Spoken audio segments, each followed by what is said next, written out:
Piccadilly and the Jolly Raindrops by Anne Novelline. Pictures by Nicola Huang.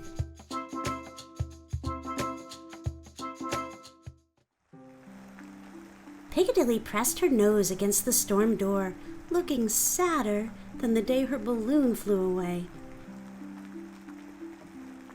She watched as the rain jumbled and tumbled from the sky. Her brother knelt beside her. "What's wrong, Dilly?" "Oh, Sam, Rufus and I were going to visit a far-off land today, but it's so rainy and gray. It's a drizzly and gloomy kind of day," Piccadilly sighed. "But this kind of day can be happy and wonderful, too," said Sam, smiling. "It's all in how you look at it." "What do you mean?" Piccadilly said. "Well, think about the raindrops," said Sam. "Today is a fantastic day for them. After all, it's not every day they get to come out and play."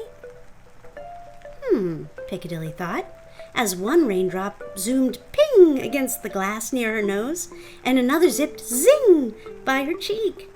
Her eyes began to twinkle. "Rufus," she said to her cat, "maybe today will be a happy and wonderful kind of day. Today, I'm going to be a raindrop." Piccadilly ran into the kitchen. "Mum, may I go outside?" "It's very wet out there. Are you sure?" said Mom. "Oh, the rain shouldn't bother me," said Piccadilly. "Today, I'm a raindrop." "Then outside it is," Mom agreed, and she helped Piccadilly into her lemony yellow raincoat and froggy green rubber boots.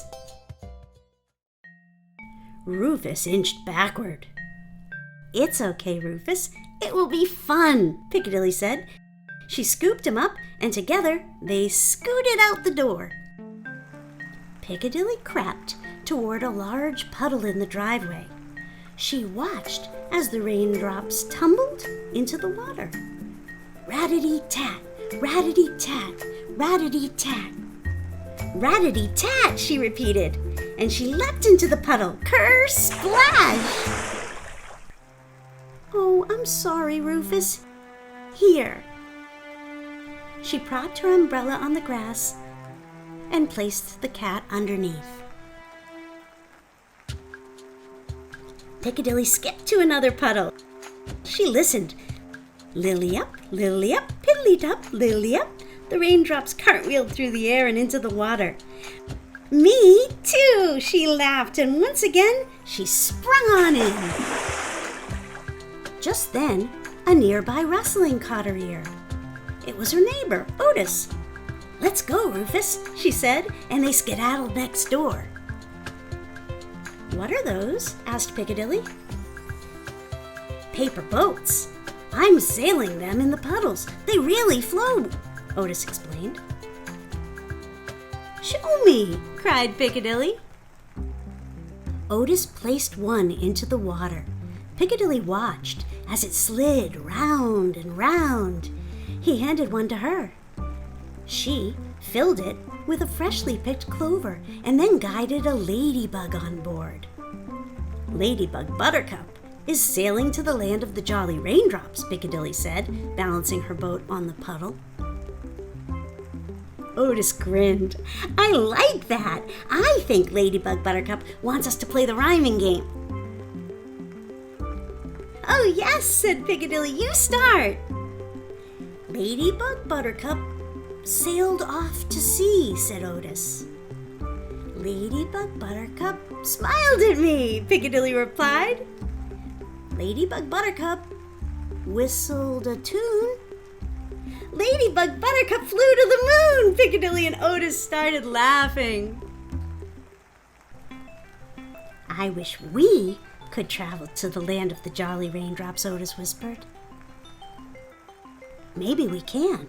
After all, today I am a raindrop." And just as Piccadilly spoke those words, the paper boat began to grow. Soon it was big enough for Piccadilly, Otis, and Rufus to hop aboard. They greeted Ladybug Buttercup. "How lovely you are," Piccadilly said as she curtsied. The ladybug smiled. "Why, thank you, my dear." As the crew set off, Piccadilly announced, "Now we sing the raindrop song. Rat-a-dee-tat, ting-tong-ting, bloopity-bloop, plunk, ker-splash, ploop, ploop, bloopity-bloop, lily-up, up, up. Jingle, tingle, ping, ping, ping, piddly, tup, tup, tup." The quartet sang, and as they did, the whispering puddles stretched into a gurgling brook. The boat streamed through the backyards and beyond.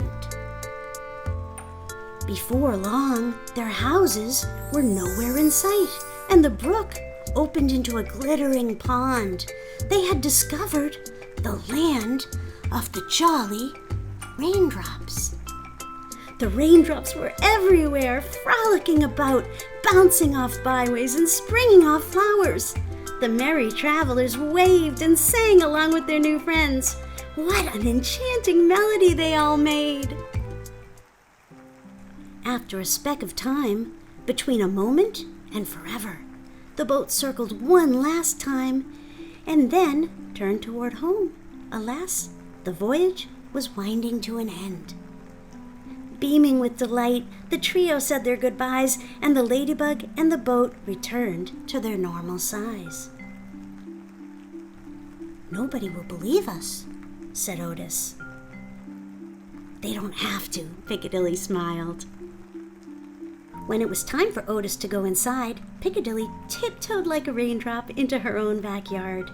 She closed her eyes and listened as the rain continued to fall.